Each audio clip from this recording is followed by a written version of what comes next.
ఫిలదెల్ఫియలో ఉన్న సంఘపు దూతకు ఇలాగు వ్రాయుము, దావీదు తాళపు చెవు కలిగి ఎవడునూ వేయలేకుండా తీయవాడును, ఎవడునూ తీయలేకుండా వేయవాడునైన సత్యస్వరూపియగు పరిశుద్ధుడు చెప్పు సంగతులేమనగా ప్రార్థన చేసుకుందాం. మహాపరిశుద్ధుడా, ప్రేమగల దేవ, కృపగల తండ్రి, మహోన్నతుడా, నీకు కృతజ్ఞతాస్తుతులు స్తోత్రాలయ్యా. దేవా, యొక్క దినమున నీ స్తుతించుటకు, ఆరాధించుటకు, నీ గ్రంథమందలి ఆశ్చర్యకరమైన మాటలు ధ్యానం చేయుటకు నీ కృప చూపించారు. అందును బట్టి దేవా నీకు వందనాలు. దేవా, మీరే మా అందరితో మాట్లాడమని, మా ఆత్మీయ జీవితాలు తండ్రి బలపరిచి దేవా ముందుకు నడిపించమని యేసుక్రీస్తు నామములో ప్రార్థించి అడిగి వేడుకుంటున్నాం తండ్రి, ఆమేన్. ప్రభునందు ప్రియ దేవుని బిడ్డలారా, మనము ఈ ప్రకటన గ్రంథంలో ఈ సంఘాల గురించి మనం ధ్యానం చేస్తూ వస్తూ ఉంటున్నాం.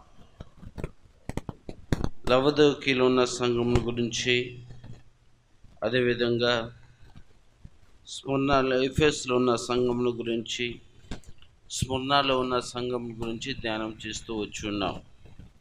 అయితే ఇక్కడ ఇంకో సంఘాన్ని దేవుడు మనకు పరిచయం చేస్తూ ఉంటున్నాడు. ఈ సంఘానికి చాలా విశిష్టత ఉంది. అన్న ఆశ ఏమిటి? అన్న ఆశ ఏమిటి? మన సంఘంలో ఉన్న వాళ్ళందరూ కూడా ఎక్కడికి వెళ్ళాలని? పరలోకానికి వెళ్ళాలి. ఇదే ఆశ. ఎవ్వరూ ఏం కాకూడదు, తప్పిపోకూడదు.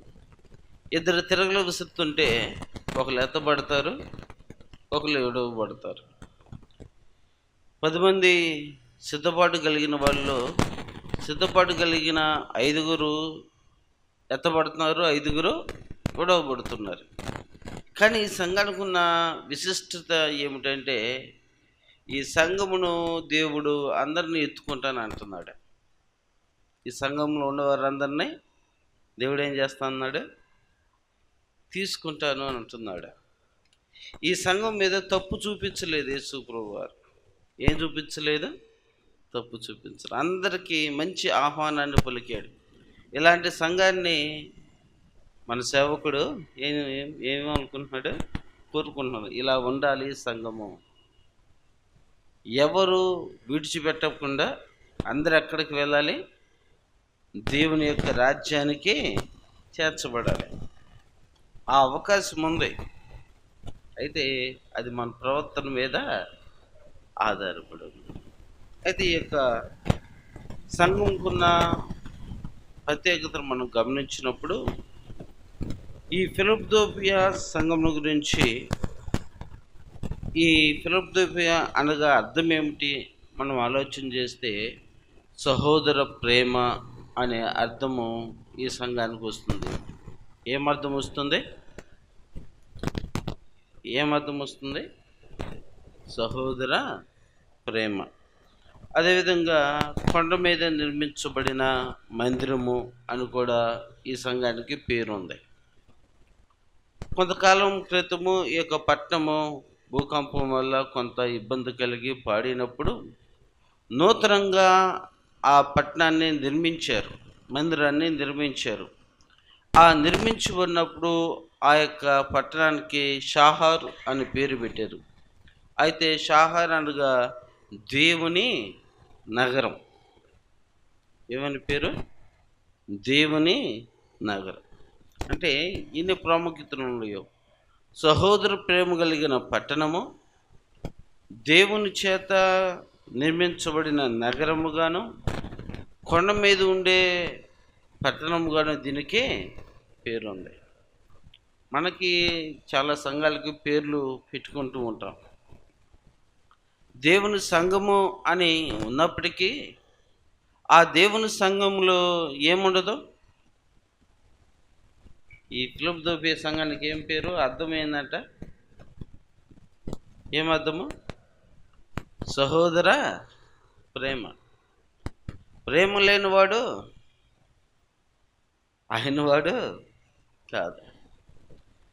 ఒక కష్టంలో ఉన్నప్పుడు, ఒకరు ఇబ్బందులో ఉన్నప్పుడు, ఒకరు అనారోగ్యంలో ఉన్నప్పుడు, లేకపోతే ఇంకా వారి యొక్క పరిస్థితులు, లేకపోతే వారి యొక్క స్థితిగతులు కొంచెం అననుకూలంగా ఉన్నప్పుడు దేవుని యొక్క సంఘము ఏం చూపించాలి?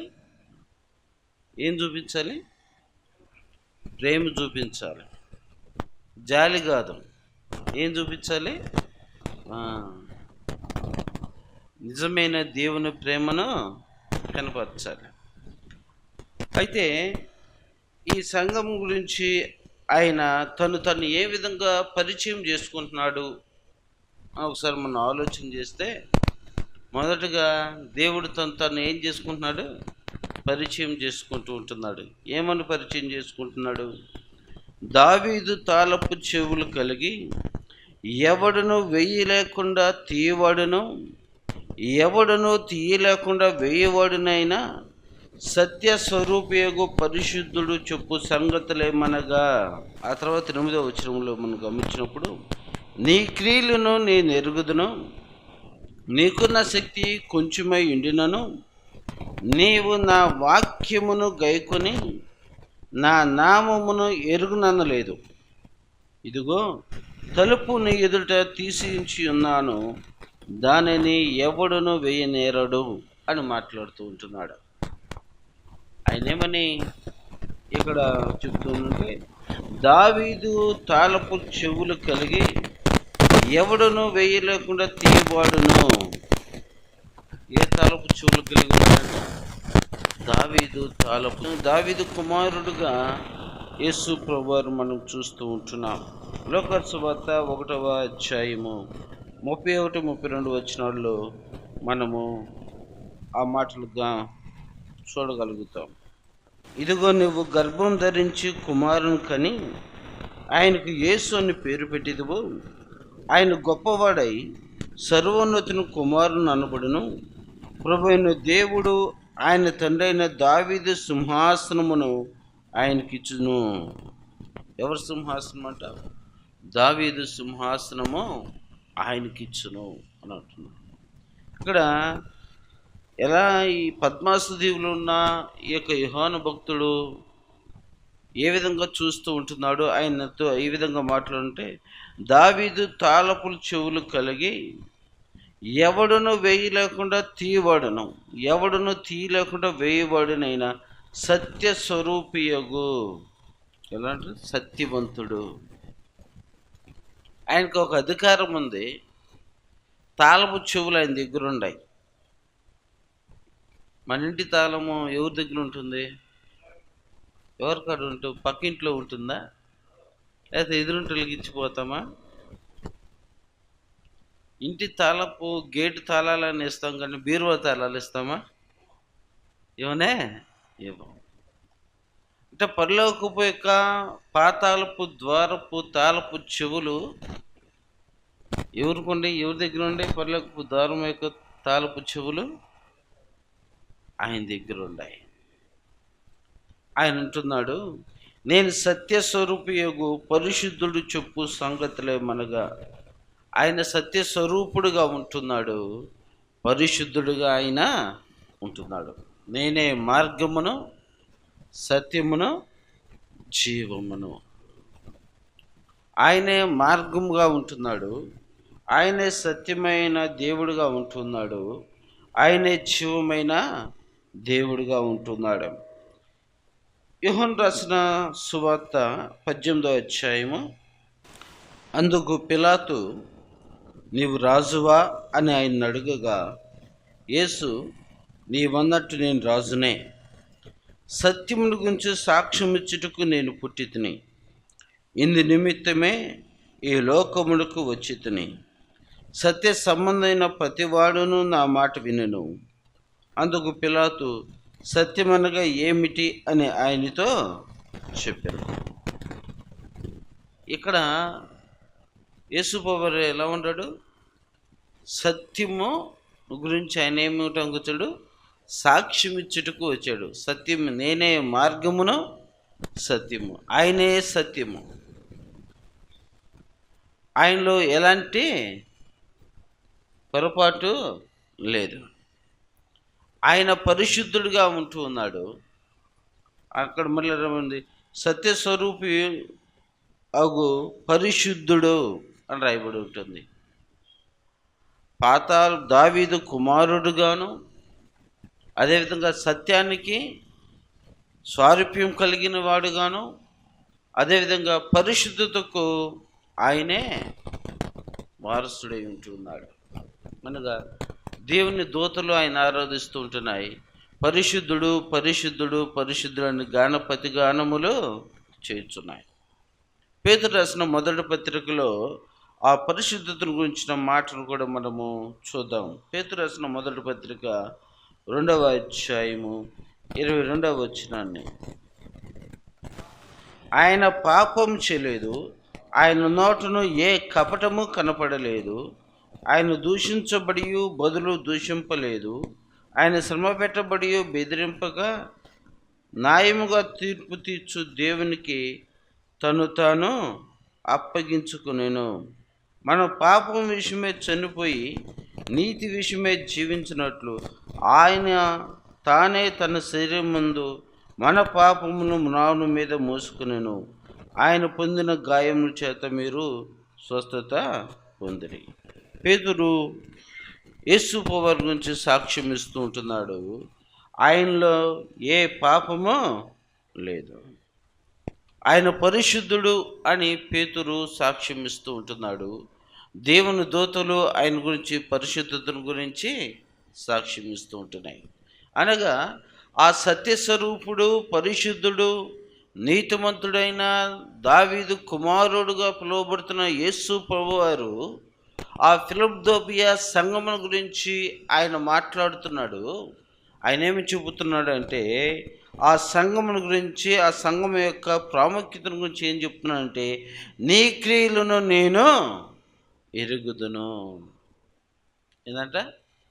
నీ క్రియలు నేను ఎరుగుదును. నేను చూస్తున్నాను, నీ యొక్క నడకను నేను పరిశీలిస్తూ ఉంటున్నాను, నీ ఆలోచన యావత్తును నేను గమనిస్తూ ఉంటున్నాను. అయితే ఆయన చెప్తున్నాడు, నీకున్న శక్తి కొంచెమై ఉండినను. ఆ సంఘం యొక్క శక్తి అంట చాలా తక్కువ శక్తి కలిగింది. చాలా బలహీనమైన సంఘంగా ఉందాము. కానీ ఆత్మీయతలో మాత్రం ఎలాంటిది? సంఘము చిన్నదైనా ఆత్మీయతలో ఏముంది? చాలా బలమైనది. మనము ఒక్కో సంఘాన్ని మనం గమనించినప్పుడు, ఓ సంఘంలో ప్రేమ లేదు, నీకు మొదటున్న ప్రేమ కరువైంది అని అంటాడు. దాన్ని నువ్వు సరి చేసుకోవాలి అని చెప్తాడు. మరొక సంఘం గురించి మాట్లాడినప్పుడు, నువ్వు నునువెచ్చగా ఉన్నావు, నువ్వు చల్లగానైనా లేదు, వెచ్చగానైనా లేదు, నునువెచ్చని స్థితిలో ఉండవు, నా నోటు నుండి నీ మీద నేను ఉమ్మి వేయను ఉద్దేశించుచున్నానని హెచ్చరిస్తూ ఉంటున్నాడు సంఘములతో. కానీ ఈ సంఘములకు వచ్చి మాట్లాడుతుంటున్నాడు, నీ క్రియలను నేను ఎరిగి ఉందును, నీకున్న శక్తి కొంచెమై ఉండినను, నీవు నా వాక్యమును గైకొని నా నామమును ఎరుగుననలేదు. ఏ వాక్యం గైకున్నారంటే వీళ్ళు? దేవుని యొక్క వాక్యమును గైకున్నారు. ఆజ్ఞ అతిక్రమమే పాపము, పాపములో వచ్చే జీతము మరణం. ఆ సంఘంలో ఉన్న సభ్యులందరూ, లేదా ఆ పట్టణంలో ఉన్నవారు, ఆ నగరంలో ఉన్నవారందరూ కూడా ఏం లేదంట. ఏమి వాళ్ళు గైకొన్నారు? ఆ సంఘానికి వచ్చే వాళ్ళందరూ ఏం గైకున్నారంట? వాక్యము గైకున్నారంట. ఒకళ్ళిద్దరూ చక్కగా నడవటమే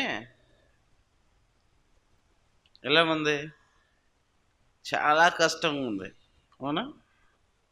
కానీ సంఘంలో ఉన్న ప్రతి ఒక్కరూ ఏం గైకున్నారంట?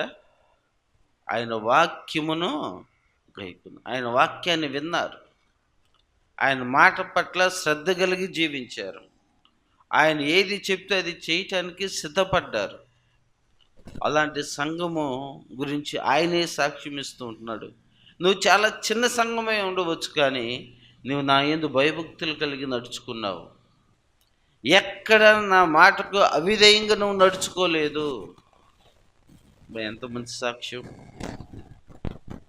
దేవుడే సాక్ష్యం ఇస్తున్నాడు సంఘముల గురించి, అందులో ఉన్న సభ్యులందరి గురించి. ఇంతకు మించిన ధన్యత ఇంకేదన్నా ఉంటుందా? ఆశ కలిగిన ప్రాణాన్ని దేవుడు ఏం చేస్తాడు? తృప్తిపరుస్తాడు. ఆ సంఘం అంట ఎలా ఉందంట? నీవు నా వాక్యము గైకొని నా నామమును ఎరుగుననలేదు. ఇదిగో తలుపును ఎదుట తీసించి ఉన్నాను, దానిని ఎవ్వడును వేయనేరడు. ఏ తలుపు తెలిసి పెట్టాడు వీళ్ళ కొరకు? పరలోకపు యొక్క తలుపులు తీసి పెట్టాడు వీళ్ళ కొరకు. ఎంత ధన్యత కలిగిన సంఘం! ఏ లోపము లేదండి, ఏ తప్పు ఆ సంఘం మీద చూపెడతాం లేదు. నీ శక్తి కొంచెమైనప్పటికీ, నువ్వు బలహీనుడు అయినప్పటికీ, నీ దగ్గర ధనము లేకపోయినప్పటికీ, నీ దగ్గర ఐశ్వర్యం లేకపోయినప్పటికీ, నీ దగ్గర అధికారము లేకపోయినప్పటికీ, నీ దగ్గర పేరు ప్రఖ్యాతులు లేనప్పటికీ, నీవు నా వాక్యం ముందు ఏముంచావంటే దృష్టి ఉంచావు. ఆ వాక్యమే కృపాసత్య సంపూర్ణుడైన దేవుడు. దేవుని మీద ఆధారపడిన సంఘము, అనుదినము ప్రార్థన కలిగిన సంఘము, అనుదినము సహవాసం కలిగిన సంఘము. అందుకే దుష్టుల ఆలోచన చొప్పున నడవక, పాపుల మార్గమున నిలవక, ఎక్కడున్నారు? అపవాది కూర్చుండే స్థలమునందు కూర్చుండగా ఏం ధ్యానించాలంట? దేవారాత్రము దానిని ధ్యానించువాడు ధన్యుడు. ఎవరు ధన్యులు? దేవుని యొక్క వాక్యమును దేవారాత్రము ధ్యానించువాడు ధన్యుడు. వాక్యమైన అనగా దేవునితో కలిసి నడిచేవాడు, అనుదినము అనుక్షణము దేవుని యొక్క తలంపులు కలిగి జీవించేవాడు, దేవుని యొక్క ఆలోచనలకు హృదయంలో చోటునిచ్చేవాడు, తన ఆలోచనలకు కాకుండా, తన నిర్ణయానికి కాకుండా దేవుని యొక్క నిర్ణయానికి చోటు ఇచ్చేవాడు. ముందు మనం మన నిర్ణయాన్ని తీసుకుంటాము, మిగతాది దేవునికి అప్పగిస్తాం. మన ఇష్ట ప్రకారం జరగకపోతే దేవుడు ఎందుకనో నా పట్ల చిన్న చూపు చూచాడయ్యా అని మాట్లాడతాం. దేవుడు ఎందుకో ఈ కార్యం చేయలేదు, ఎందుకంటే గొప్ప కార్యం చేస్తానికి దేవుడు ఈ కార్యం ఆపాడేమో అని అంటావు. ఎప్పుడు? నీకు అనుకూలంగా జరగనప్పుడు. నీకు అనుకూలంగా జరిగితే నేను ముందే అనుకున్నాను, ఈ విధంగా చేస్తే ఈ కార్యము, ఓ మంచి ప్లాన్తో వచ్చాను, ఆ ప్లాన్ ఎగ్జిక్యూట్ చేశాను, దాని ప్రకారమే మొత్తము జరిగింది. అది నీ తెలివి. జరిగితే నీ తెలివి, జరగకపోతే దేవుడు దేనికో దీన్ని వెనక్కి వేసాడు అని ఏం చేస్తాము? మన నిర్ణయానికి చోటు ఇవ్వకూడదు, మన ఆలోచనకు చోటు ఇవ్వకూడదు, మన ప్రణాళికకు చోటు ఇవ్వకూడదు. దేవుని యొక్క ప్రణాళికకు చోటు ఇవ్వాలి, దేవుని యొక్క ఆలోచనకు చోటు ఇవ్వాలి. అలా ఎప్పుడు ఇస్తాము మనము? దేవారాత్రము దేవుని మీద ఆధారపడినప్పుడు, దేవుని యొక్క వాక్యాన్ని చదువుతూ దేవుని యొక్క వాక్యములను సత్యాన్ని గ్రహించినప్పుడు, ఆ సత్యవంతుడైన దేవుడు మనతో ఏమి మాట్లాడుతున్నాడో అని తెలుసుకున్నప్పుడు దేవుని యొక్క నిర్ణయానికి మనం కట్టుబడతాం, దేవుని యొక్క ఆలోచనలకు మనం కట్టుబడతాం, దేవుని యొక్క కష్టమైన నష్టమైన దేవుని కొరకే జీవించాలని దృఢ నిశ్చయానికి మనము రాగలుగుతాం. అందుకే ఈ లోకం వైపు మనము చూడకూడదు. అయితే ఇక్కడ రాయబడి ఉంటుంది, నీవు నా వాక్యమును గైకొని నా నామమును ఎరుగుననలేదు. ఏందంట? ఆయన నామము తెలియదు అనలేదంట. ఎంత కష్టం వచ్చినా, ఎంత బాధ వచ్చినా, ఓ సందర్భంలో పేతురు గారు అంటున్నారు, ఆయన ఎవరో నాకు తెలియదు. ఏమన్నాడు? ఆయన ఎవరో నాకు తెలియదు. ముమ్మారు చెప్పాడు. ఒకటి కాదు, రెండు కాదు, ఎన్నిసార్లు చెప్పాడు?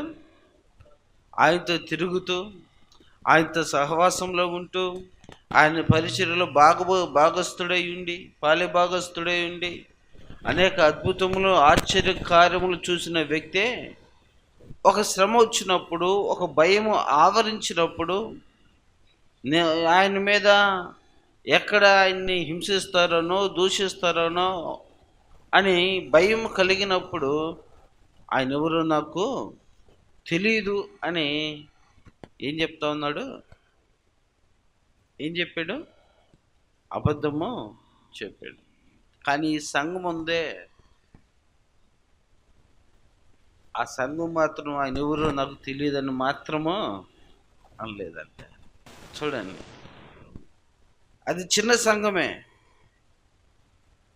ఆ చిన్న సంఘానికి రకరకాల శోధనలు, అనేక రకాలుగా సంఘంలో వారు కూర్చుండవచ్చు. అందులో పేదలైన వారు, మధ్యతరగతి కలిగిన వారు, కొంచెం స్థితి కలిగిన వారు అందరూ ఉండవచ్చు. కానీ వాళ్ళు ఎక్కడ ప్రేమ విషయంలో వెనక్కి తగ్గలేదు. ఒకరినొకరు బలపరుచుకునే వ్యక్తులుగా ఉన్నారు, ఒకరినొకరు ఆదరించుకునే వ్యక్తులుగా ఉన్నారు, ఒకరు ఒకవేళ బలహీనలు ఉంటే ప్రోత్సహించుకునే వ్యక్తులుగా ఉంటున్నారు. బలపరుచుకుంటూ, ప్రోత్సహించుకుంటూ, దేవునికి వాక్యం విషయంలో సమస్తమును గైకొంటూ, ఇదిగో దేవుని వాక్యం ఇలా ఉంది, మనం ఇలా ప్రవర్తించాలి, ఇలా ప్రవర్తించకూడదు, ఇది తప్పు, ఇది ఒప్పు అని చర్చించుకుంటూ జాగ్రత్తగా వారి యొక్క ఆత్మీయ జీవితాలు కట్టుకున్న సంఘం. అయితే ఆ సంఘము అంటుంటుంది, ఎక్కడ ఆయన నామమును ఎరుగునను. ఆ తర్వాత మనం గమనించినప్పుడు, ఇదిగో తలుపు నీ ఎదుట తీసించున్నాను, దాన్ని ఎవడను వెయ్య నేరడు. ఆ తర్వాత 9వ వచనంలో, యూదులు కాకే తమ యూదులమని అబద్ధమాడు సాతాను సమాజపు వారిని రప్పించదును, వారు వచ్చి నీ పాదములు ఎదుటపడి నమస్కారము చేసి, ఇదిగో నేను నిన్ను ప్రేమించదనని తెలుసుకున్నట్లు చేసేదను. ఆ సంఘము వారికి ఒక గొప్ప ఏమిస్తున్నాడంటే, వాళ్ళని హెచ్చిస్తూ ఉంటున్నాడు. ఏమని హెచ్చిస్తూ ఉంటున్నాడు అని అంటే, యూదులు కాకివే తమ యూదులమని అబద్ధమాడు సాతాను సమాజపు వారిని రప్పించదును. ఎవరు ఎదుటికి రప్పిస్తాడంట? ఏ సంఘం ఎదుటికి రప్పిస్తాడంట? ఈ సంఘం ఎదుట యూదులు కాకియే తమ యూదులమని, మేము దేవుని బిడ్డలము, మేము ఆయన తప్ప వేరొకరిని ఆరాధించము, మా కష్టమైన నష్టమైన ఆయన్నే ఆరాధిస్తాము, మేము ఈ లోకం వైపు చూడము అని చెప్పుకుంటూ దేవుని బిడ్డలమని చెప్పి దేవునికి వ్యతిరేకంగా జీవించే ప్రతి ఒక్కరిని ఒక దినాన ఆ సంఘం ఎదురు తీసుకుని వచ్చి ఏం చెప్తా ఉంటున్నాడు? అబద్ధమాడు సాతాను సమాజపు వారిని రప్పిస్తాడంట. వాళ్ళందరూ కూడా తీసుకుని వచ్చి ఎవరు ఎదురు నిలబెడతాడంట? అబద్ధమాడు సాతాను సమాజపు వారిని రప్పించదును, వారు వచ్చి నీ పాదములు ఎదుటపడి నమస్కారము చేసి. ఎవరి పాదముల మీద? సాతాను సమాజపు వారందరూ, అనగా దేవునికి అవిధేయులుగా జీవించిన వారు, లోకంలో జీవించిన వారు, దేవునికి ఎందు భయభక్తులు లేని వారందరూ కూడా ఏ సంఘం దగ్గరికి తీసుకుని వస్తున్నాడు? ఈ యొక్క దేవుని యొక్క ప్రేమ కలిగిన, దేవుని యందు భయభక్తులు కలిగిన, దేవుని యందు నడుచుకుంటున్న ఈ ఫిలదెల్ఫియా సంఘం ఎదుగు తీసుకొని వచ్చి వాళ్ళందరినీ ఆ సంఘం యొక్క పాదాల మీద పడి నమస్కారం చేపిస్తాడంట. ఇదిగో నేను నిన్ను ప్రేమించుతనని తెలుసుకున్నట్లు చేసేదను. దేవుడు ఎవరిని ప్రేమిస్తున్నాడు? ఆ సంఘపు వారిని ప్రేమిస్తున్నాడు. ఆయన ప్రేమామయుడై ఉన్న దేవుడుగా ఆయన ఉంటున్నాడు. ఆ తర్వాత మనం గమనించినప్పుడు, నీవు నా ఓర్పు విషయమైన వాక్యము గైకొంటివి గనుక భూనివాసులను శోధించుటకు లోకమంతటి మీదకి రాబో శోధన కాలంలో నేను నిన్ను కాపాడేదను. మంచి ఆఫర్ మాట. ఫస్ట్గా పురుకొల్పిచ్చాడు, ప్రశంసించాడు. నీకున్న కొంచెము శక్తి అయినా ఫస్ట్ ఏమి ఇచ్చాడు? సంఘానికి ప్రశంసించాడు, పొగడ్తతో నింపేసాడు. నీ శక్తి చాలా తక్కువ, అయినా నువ్వు నన్ను ప్రేమించావు, నువ్వు నా వాక్యము గైకొన్నావు, కాబట్టి నిన్ను నేను ప్రేమిస్తున్నాను అని చెప్తున్న దేవుడు ఆ సంఘం మీద ఎలాంటి తప్పు కనపరచకుండా ఆయన అంటున్నాడు, పురుకొల్పుతున్నాడు, నేను నిన్ను ప్రేమిస్తున్నాను, నువ్వు భయపడాల్సిన అవసరం లేదు, నేను నిన్నేం చేస్తున్నాను?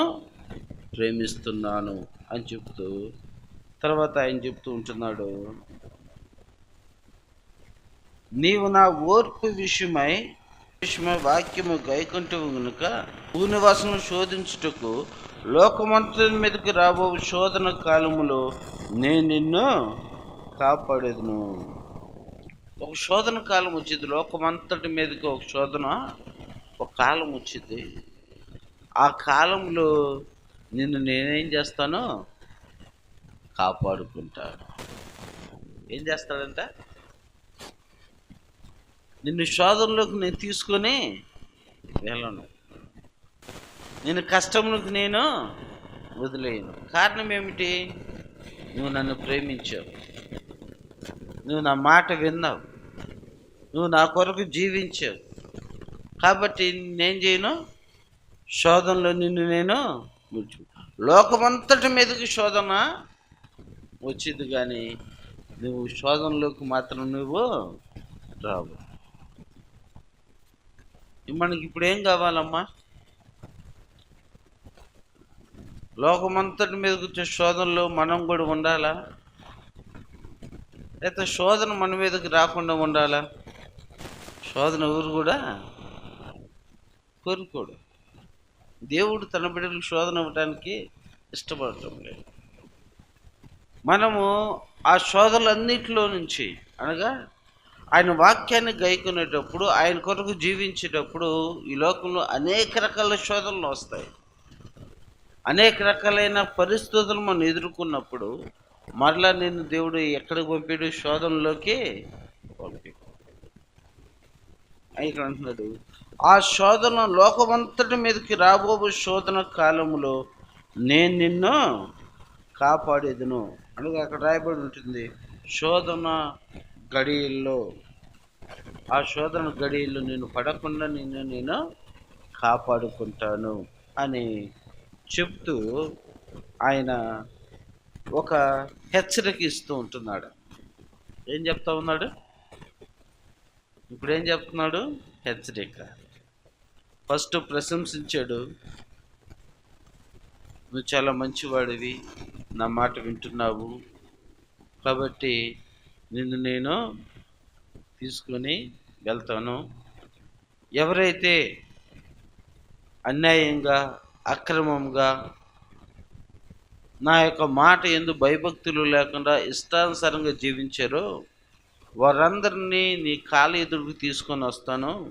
నీతిమంతుడిని దేవుడు ఏ విధంగా కాపాడుతాడో, నీతిమంతులు ఎలా ఉండాలో నిన్ను చూపిస్తాను ఉదాహరణగా అని ఆ సంఘాన్ని ప్రశంసించాడు.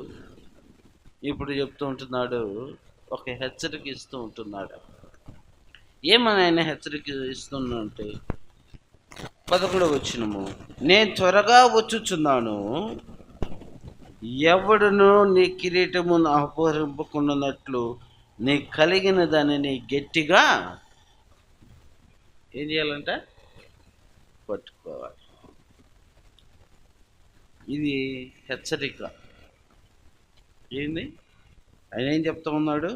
నేను త్వరగా వచ్చుచున్నాను, ఎవడును నీ కిరీటమును అపహరింపకుండానట్లు నీ కలిగిన దానిని గట్టిగా పట్టుకునము. కలిగినది మనం ఎవరిని కలిగి ఉన్నాము? ఎవరిని కలిగి ఉన్నాము? యేసు ప్రభువారిని మనము కలిగి ఉన్నాము. సత్యమును మనం కలిగి ఉన్నాము, పరిశుద్ధతను మనం కలిగి ఉన్నాము, నీతిని మనము కలిగి ఉన్నాము. ఆ నీతిమంతుడైన దేవుణ్ణి వెంబడిస్తున్న మనము చివరి వరకు మనం ఏం చేయాలి? తొలగిపోకుండా ఉండాలి. మొదటివాడు ఏమవుతున్నాడు? కడపటివాడు. కడపటివాడు మొదటివాడు. మొదట్లో మన ఆత్మీయ జీవితాలు ఎలా ఉంటాయి? మందిరానికంటే పరిగెత్తుకుంటూ వచ్చేవాళ్ళము. కొద్ది రోజులైన తర్వాత సీనియర్టీ వచ్చిన తర్వాత ఏమవుతున్నాము? వెళ్ళొచ్చులే అన్నట్టుగా, మా సంఘమే కదా, మా దేవుడే కదా, ఎప్పుడు వెళ్ళినా మా సేవకుడే కదా, ఎప్పుడు వెళ్ళినా కూడా లోనకే రాణిస్తాడు, గేట్లు వేసినా కూడా గేట్లు తీస్తారు నా కోసము, ఎప్పుడు వెళ్ళినా కూడా నన్ను ఒక మాట అన్నాడు, మౌనంగా ఉంటాడు, మా సేవకుడు చాలా మంచోడు, తిడితే నేను ఆగిపోతాను కాబట్టి ఏం చేయలేక బెదిరింపులతో ఏం చేస్తూ ఉంటున్నాము? సేవకుని బెదిరించే టైప్లోకి వచ్చేసాం కదా మనం, అవునా? ఏమనకూడదు. సేవకుడు గట్టిగా గద్దించినా తప్పే, సరి చేసుకోమన్నా తప్పే, ఏమన్నా కూడా తప్పే. నాకెళ్ళి చూసి వాక్యం చెప్పాడు, నీకెళ్ళి చూసి గొప్ప ఒక మాట చెప్పినా కూడా తప్పే. ఎందుకు నాకెళ్ళి ఎందుకు చూసి చెప్పాలా? వాళ్ళకెళ్ళి చూసి చెప్పొచ్చు కదా అని. అంటే ప్రతి దాంట్లో కూడా సీనియర్ వచ్చిన తర్వాత ఏమి ఎదుగుతారు? తప్పు ఎదుక్కుంటారు, తప్పు పడటానికే వస్తారు, అవునా? ఈరోజు ఏ తప్పు నా గురించి చెప్తాడో, లేకపోతే ఏ తప్పును పట్టుకొని సంఘానికి మానుకోవాలో, ఏ తప్పును పట్టుకొని సంఘాన్ని విడదయ్యాలో, ఏ తప్పును పట్టుకొని వేరుపాటు పెట్టుకోవాలో, ఇలాంటి ఆలోచనలతోనే వస్తారు. ఇలా అనేక సంఘాలు విడిపోయినాయి. నాకు సరైన ఆదరణ ఇవ్వలేదు, నాకు సరైన గౌరవం ఇవ్వలేదు, నాకు సరైన పేరు నాకు ఇవ్వలేదు, నన్ను పట్టించుకోవట్లేదు, ఇదివరకు పట్టించుకున్నంతగా నన్ను పట్టించుకోవట్లేదు అని ఏం చేస్తూ ఉంటారు? వేరు చేయబడుతూ ఉంటారు, వేరు చేసే వాళ్ళుగా ఉంటారు, అన్ని విధాలుగా ఉంటారు. అయితే ఇక్కడ అంటూ ఉన్నాడు, నేను త్వరగా వచ్చుచున్నాను, ఎవడునో నీ కిరీటం అపహరింపకుండానట్లు నీ కలిగిన దానిని గట్టిగా పట్టుకున్నావు. మొదటి వారు కడపటి వారు అయిపోతూ ఉంటున్నారు. కడపటి వారంట మొదటి వారు. మన మొదటి ఎలా ఆత్మీయ జీవితంలో మనం వచ్చామో, ఏ విధంగా నమ్మి బాప్తిసం తీసుకొని చనిపోయినను బతికినను క్రీస్తు కొరకే. ఏంటంట తీర్మానం? చనిపోయినను బ్రతికినను క్రీస్తు కొరకే. నీవు తప్ప నాకు ఈ లోకంలోది ఏదియో అవసరం లేదు. పౌలు వల్లే నేను ఉండాలనుకుంటానయ్యా. పౌలు తన ఆస్తిని అంతను కూడా పెంటకుపోవలే ఎంచుకున్నాడు. ఆయనలాగా చేయాలనయ్యా నా ఆశ, సేవ. ఇక నా బ్రతుకంతా పౌలులాగా జీవిస్తాను. నా ప్రతి పైసా దేవుని కొరకే సగం ఖర్చు పెడతాను. నా శ్రమ అంతా దేవుని కొరకే సగం ఖర్చు పెడతాను. నా ప్రయాస అంతా సంఘం డెవలప్ అవ్వడానికే ఉపయోగిస్తాను అయ్యా అని తీర్మానాలు చేసుకుంటూ ఉంటాము. ఒక నెల 2 నెలలకి అన్నీ ఏమైపోతాయి? ఆవిరైపోతాయి. కాండ్రాని కూడా కాండ్రావు. ఇక ఉపయోగం లేదు మాట. ఎప్పుడు అది మొదట్లో కొంత సీనియారిటీ వచ్చిన తర్వాత ఇవన్నీ కూడా ఇంకొంచెం సీనియర్ అయిన తర్వాత ఎక్కడికైనా వస్తాము, చివరి ఆశీర్వాదంలో కానీ వస్తాం. ఎక్కడ మ్యాథ్స్లో బ్లెస్సింగ్ ఉంటే బ్లెస్సింగ్లో కానీ వస్తాం అన్నమాట. లేకపోతే ఒకేసారి పరలోకంలో కలుసుకుందాంలే అన్నట్టుకుంటారు. ఎక్కడ డైరెక్ట్గా అక్కడే కలుసుకుందాంలే, నువ్వు సంఘానికి వెళ్ళి నీ ఎంత నీతికుంటున్నావో నేను బయటకు అంతకంటే ఎక్కువ నీతిమంతుడుగా ఉంటున్నాను. ఏంటంటే నువ్వు చర్చికి వెళ్ళినా అట్టే ఉండవు, నేను చర్చికి వెళ్ళకపోయినా కూడా అట్టనే ఉన్నాను అన్న స్థితికి వచ్చేస్తుంది మన విశ్వాస జీవితం. దేవుడు హెచ్చరిస్తూ ఉంటున్నాడు.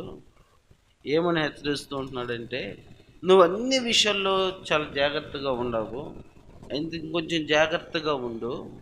ఎలా ఉండాలి? నేను త్వరగా వచ్చుచున్నాను, నేను త్వరగా వచ్చి వాని కీళ్ళు చొప్పున ఏమిపోతున్నాడైనా జీతం ఇవ్వబోతూ ఉంటున్నాడు. నేను ఎప్పుడు వస్తానో నీకు తెలియదు, దొంగ ఎప్పుడు వస్తాడో తెలియదు. కాబట్టి నేను వచ్చే సమయంలో నువ్వు ఎలా ఉండాలా? నీ కిరీటము అపహరింపకుండునట్లు. ఎవరు అపహరిస్తారు నీ కిరీటాన్ని? నీ కిరీటాన్ని ఎవరు అపహరిస్తారు?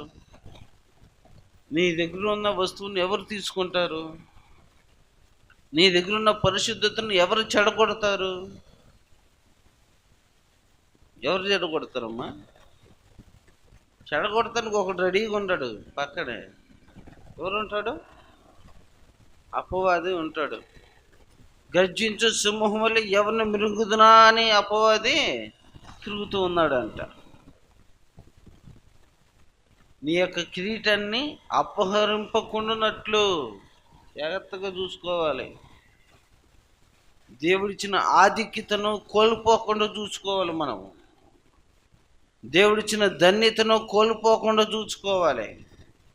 రక్షించబడటము, దేవుని యొక్క సంగమునకు రావటము, ఆత్మీయంగా జీవించటము, అది మన జీవితకాలం అంతయు ఎక్కడ తప్పిపోకుండా, ఎక్కడ జారిపోకుండా, ఎక్కడ మన నోటి మాటల చేతనైనాను, తలంపుల చేతనైనాను, క్రియల చేతను ఎక్కడ దేవునికి అవిధేయంగా జీవించకుండా చాలా జాగ్రత్తగా మన ఆత్మీయ జీవితాలను కాపాడుకోవాలి. ఎవరి కొరకు కాపాడుకోవాలి? దేవుని కొరక, మన కొరక?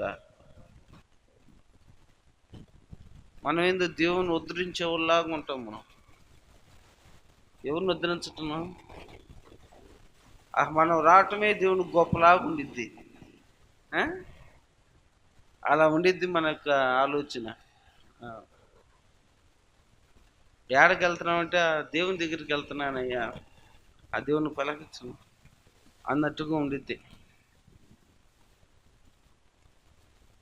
సరే ఆలోచించి, ఎవరి కొరకు? మన కొరకు.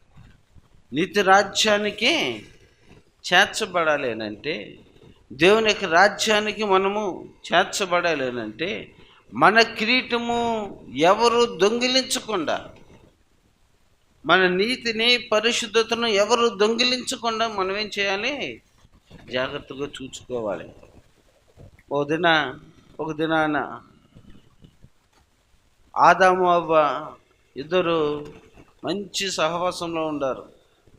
ఎవరు సహవాసంలో ఉండారు? ఎక్కడుండారు? ఒక మంచి తోటలో మంచి ఫలాలు అనుభవిస్తూ సంతోషంగా దేవునితో సహవాసం కలిగిన వ్యక్తులతో ఉండారు. అవునా? దేవునితోనే సహవాసం వాళ్ళకి. దేవుడు గొప్ప ఆధిక్యతను ధన్యతను ఇచ్చాడు. దేవుడే మాట్లాడుతూ ఉంటున్నాడు. వాళ్ళకి పాపం అంటే అప్పుడు తెలియదు. వాళ్ళ దగ్గర నుంచి ఆ నీతిని, ఆ పరిశుద్ధతను, ఆ సత్యాన్ని దొంగిలించడానికి ఒక వ్యక్తి వచ్చాడు. ఇది నిజమా అని ఏం చేస్తా ఉన్నాడు? శ్రమల పాలవటానికి ఏం చేస్తా ఉన్నాడు? వచ్చాడు. మన దగ్గరికి కూడా అపవాది ఏదో ఒక రూపంలో ఏదో ఒక విధంగా ప్రతి దినము వస్తూనే ఉంటాడు. మన ఆత్మీయంగా ఎదగటము, మన ఆత్మీయంగా జీవించటము, పరిశుద్ధంగా జీవించటము అపవాదికి ఎంత మాత్రం కూడా ఇష్టమో లేదు. కాబట్టి ఆ దినాన ఎవరిని ఏం చేస్తా ఉంది?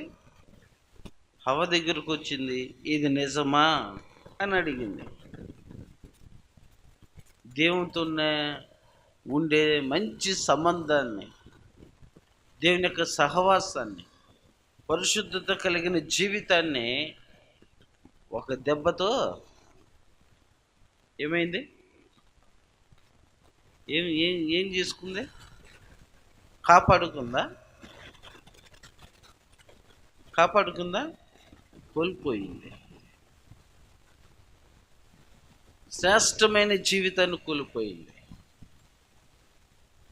అందుకంటాడు, ఇదిగో నేను త్వరగా వచ్చుచున్నాను. ఇంతవరకు నువ్వు చాలా జాగ్రత్తగా ఉండవు, ఇంతవరకు చాలా ఆత్మీయంగా జీవించావు. ఎప్పుడు లేచిన దేవుని మాటలే, ఎప్పుడు లేచిన దేవుని యొక్క తలంపులే, ఎప్పుడు లేచిన సంఘ అభివృద్ధి, ఎప్పుడు లేచినా అనేక మంది నశించిపోతున్నారు, వాళ్ళని కూడా దేవుని యొక్క సంఘానికి నడిపించాలి, ఆత్మీయంగా బలపరచాలి. మా సంఘం అంతా కూడా దేవుని యొక్క రాజ్యంలో ఉండాలి. నాతో పాటు నా కుటుంబము, నాతో పాటు నా జనాంగము, నాతో పాటు నేనుంటున్న ప్రాంతంలో ఉంటున్న ప్రజలందరూ కూడా ఎక్కడుండాలి? దేవుని యొక్క రాజ్యంలో ఉండాలి అనే ఆశతో ఉంటున్న నీవు ఇంకో కొద్ది కాలము నేను వస్తూ ఉన్నాను, అయితే నువ్వు చాలా జాగ్రత్తగా ఉండు. లోకంలో కలిసిపోమాక, లోక ఆశల వైపు చూడమాక, లోకపు తలంపుల వైపు చూడమాక. ఈ లోకంలో ఉన్నదంతా ఈ శరీరాశ, నేత్రాశ, జీవపు డమ్మము ఏలుబడి చేస్తున్నవి. కాబట్టి ఈ లోకం వైపు చూడమాక, వాళ్ళెవరినో గురించి నువ్వు ఆలోచించి నీకున్న దేవుడిచ్చే కిరీటాన్ని వైపు మాత్రం నువ్వు కోల్పోమాక. లోకం వైపు ఎప్పుడైతే మనం చూస్తామో, రక్షణ లేని వారి వైపు ఎప్పుడైతే మనం చూస్తామో, నమ్మి బాప్తిస్మం పొందిన వారి వైపు కాకుండా అన్యుల యొక్క జీవన విధానాన్ని ఎప్పుడైతే మనం గమనిస్తామో, చూస్తూ ఉంటామో, ఆత్మీయంగా మన జీవితము ఏమైపోతుంది? పడిపోతుంది. ఈ లోకంలో ఉన్న దేవుని ఎరగని వారి యొక్క జీవన విధానము, వాళ్ళు ఈ లోకంలో గొప్పగా జీవించాలనుకుంటారు. ఈ లోకంలో మంచిగా డబ్బు కలిగిన వ్యక్తులుగా వారి యొక్క కలిగిన ధనాన్ని ప్రదర్శిస్తూ ఉంటారు. మేము గొప్పవారమి అని చెప్పుకుంటూ జీవిస్తూ ఉంటారు. వాళ్ళ వైపు మనం చూడాల్సిన అవసరమో లేదు. వాళ్ళ వైపు చూచామనుకోండి, నేను కూడా అలా ఉంటే ఎంత బాగుండు, నేను వారిలాగా పిలువబడితే ఎంత బాగుండు అని ఆశ కలిగింది అనుకోండి, పరలోకంలో ఉండవలసిన దూత ఎక్కడికి పడిందంట? ఎక్కడికి పడింది? తలంపు వచ్చిందో రాలేదో ఎక్కడ పడింది? భూమి మీద పడింది. ఎక్కడ ఉండాల్సిన దూత? నిత్యము పరిశుద్ధుడు పరిశుద్ధుడు పరిశుద్ధుడిని పదిగానాలు చేస్తూ దేవుని స్తుతిస్తూ ఉండవలసిన దూత ఎప్పుడైతే ఆయన వలె నేను కూడా ఉండాలి అనే ఆలోచన కలిగిందో ఏం చేయబడింది? పడిపోయింది. కాబట్టి మనం లోకంలో ఉండే వారి వైపు చూడకూడదు, వారిలాగా నేను కూడా ఉండాలి అని ఆశించకూడదు. దేవుడు మనకిచ్చిన దానిలో తృప్తికరంగా ఉండాలి. దేవుడు మనకిచ్చిన దానిలో సంతోషంగా, ఇది నాకు ఇచ్చాడు దేవుడు అని తృప్తికరంగా జీవించగలగాలి. పరుగులు ఎత్తుతూ ఉంటాం కదా, ప్రయాసపడుతూ ఉంటాం. ఎంత ప్రయాసపడుతూ ఉంటామో అది చెప్పసఖ్యం కాదు మాట. అయితే ఇక్కడ అంటున్నాడు, నీకు ఇవ్వబడిన కిరీటాన్ని దొంగిలించకుండా.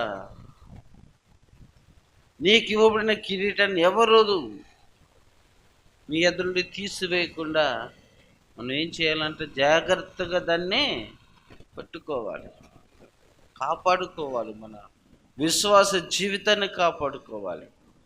లోక పోకడల వైపు ఎప్పుడైతే చూస్తామో, లేదా మనం హెచ్చించుకోవాలని ఎప్పుడైతే మన హృదయంలోకి వస్తుంటుందో, మనం పడదోయబడతాము. దేవునితోనే మంచి అనుబంధాన్ని కోల్పోతాము. హవ్వ కోల్పోయింది, బయటికి త్రోసివేయబడింది. అపవాది కోరుకున్నాడు, భూమి మీదకు పడవేయబడ్డాడు. శ్రేష్టమైన స్థలం నుంచి వాళ్ళు వచ్చేసారు. ఆ శ్రేష్టమైన స్థలంలోకి వెళ్ళాలని ఆశిస్తున్నాం మనము. దేవునితో నిరంతరము జీవించాలని కోరుకుంటున్నాం మనము. ఆకలి దప్పులనే రాజ్యాన్ని, ఎల్లప్పుడూ ఆయనతో ఉండే మంచి సహవాసాన్ని కోరుకుంటున్నాం మనము. దేవుడు మనకిచ్చే ఆధిక్యతను, దేవుడు మనకిచ్చిన పరిశుద్ధతను, దేవుడు మనకిచ్చిన ఈ లోకంలో సత్యమనే స్వాతంత్రాన్ని ధరించుకుందాం మనము. నేనే మార్గమును సత్యము, నువ్వు అన్నట్టు సత్యవంతుడు నేనే అడుగు. ఆ సత్యాన్ని ధరించుకున్నాం, అబద్ధాన్ని ధరించుకోలేదు మనం. ఎవరిని ధరించుకున్నాము? అబద్ధానికి జనకుడైన సాతాను ధరించుకున్నామా? సత్యవంతుడైన యేసు ప్రభువును మనం ధరించుకున్నామా?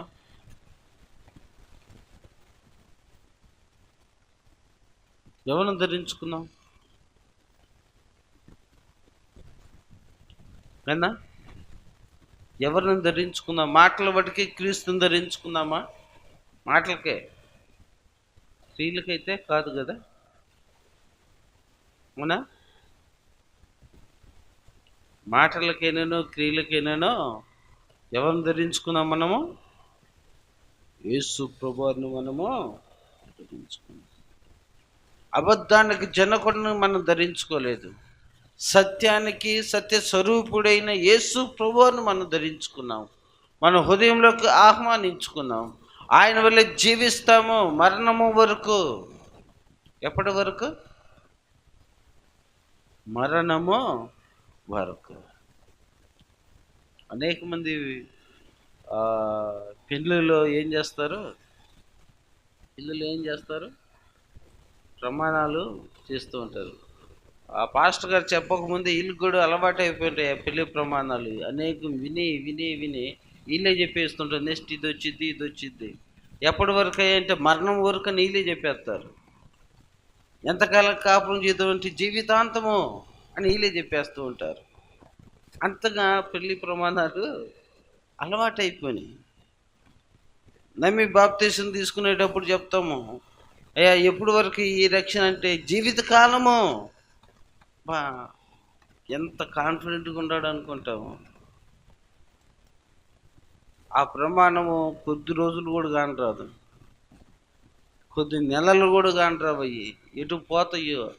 ఆ పెళ్లి ప్రమాణాలైనా కొంచెం గట్టిగానే పాటిస్తారేమో కానీ దేవుందు చేసే ప్రమాణం మాత్రము అసలు మందిరం నుంచి బయటకు అట్ట వెళ్ళటమో లేదో.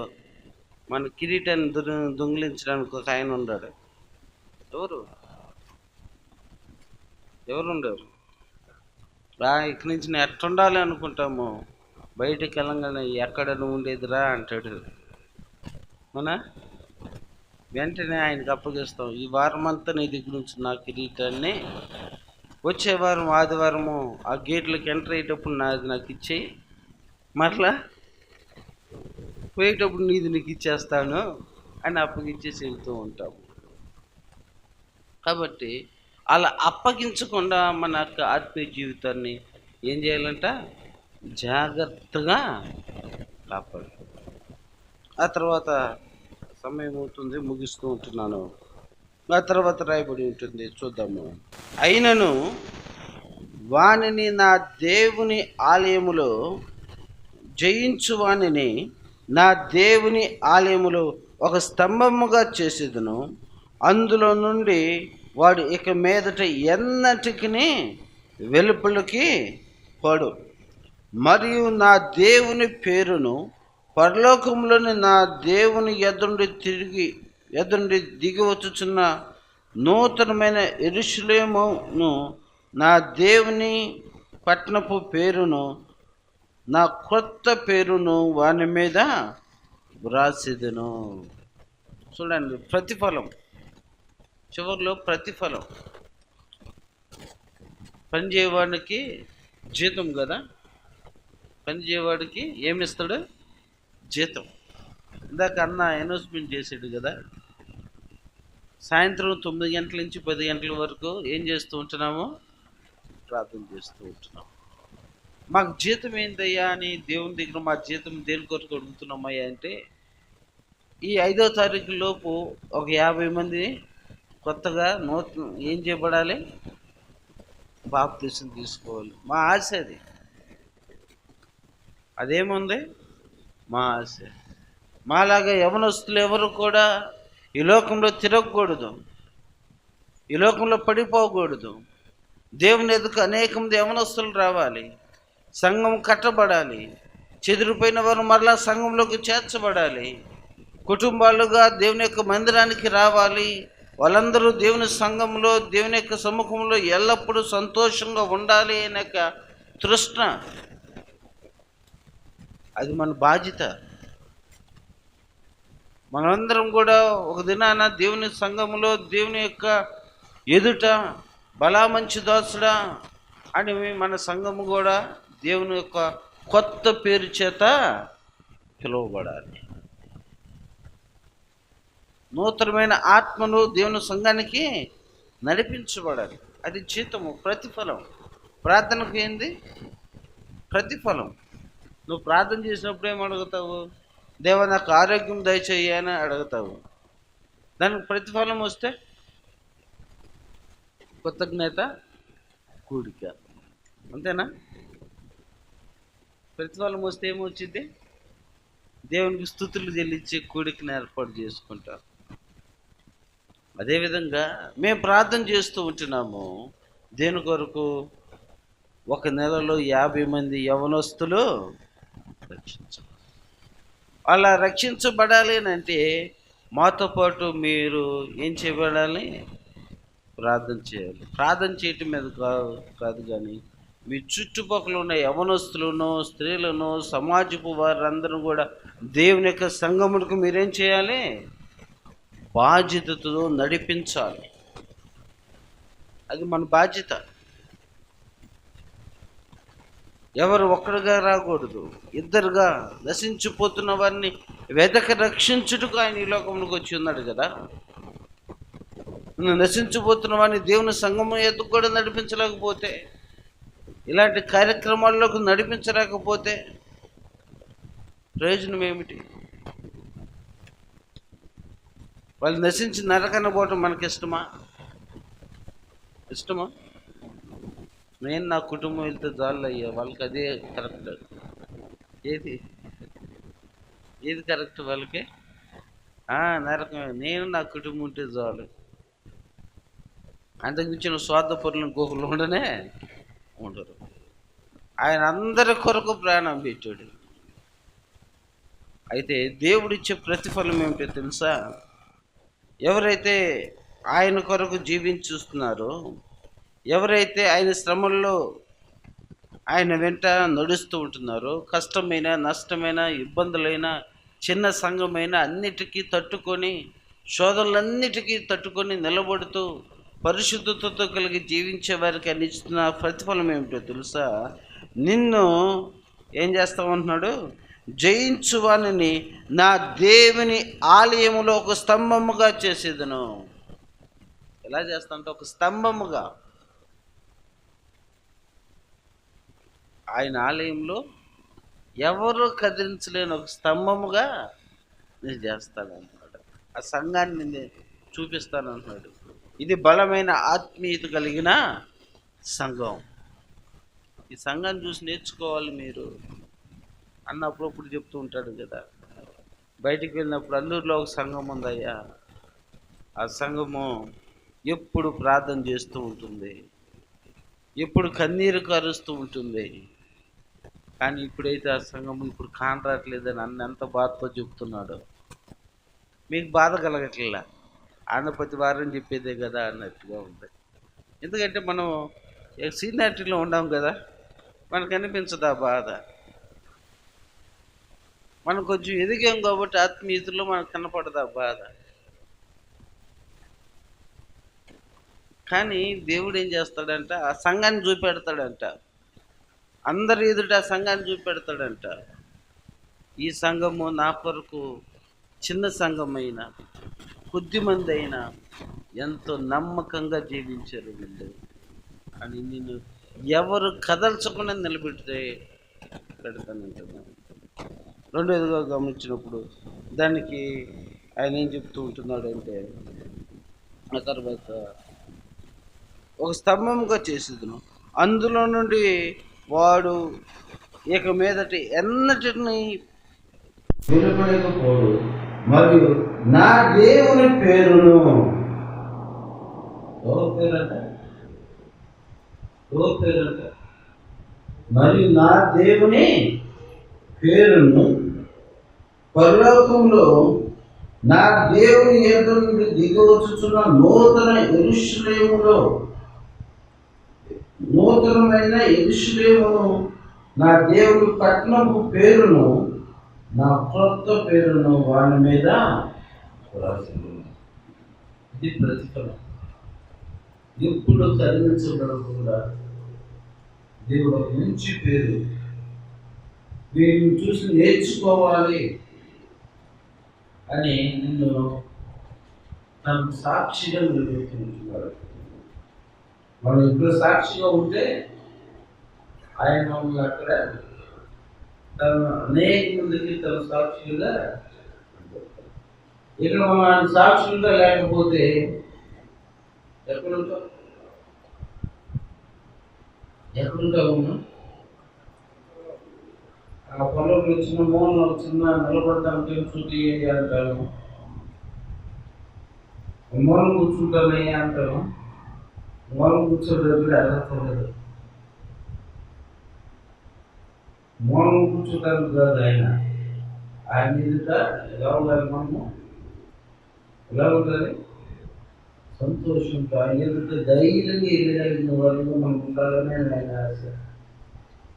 మూలం కూర్చుంటాను, ఆ పక్కన నిలబడతాను, ఇంకో పక్కన నిలబడతాను, ఇంకో కాదు. ఎలా ఉండాలంటే ఆయన స్తంభంగా నిలబెడతాడు మనల్ని. ఎప్పుడు వరకు?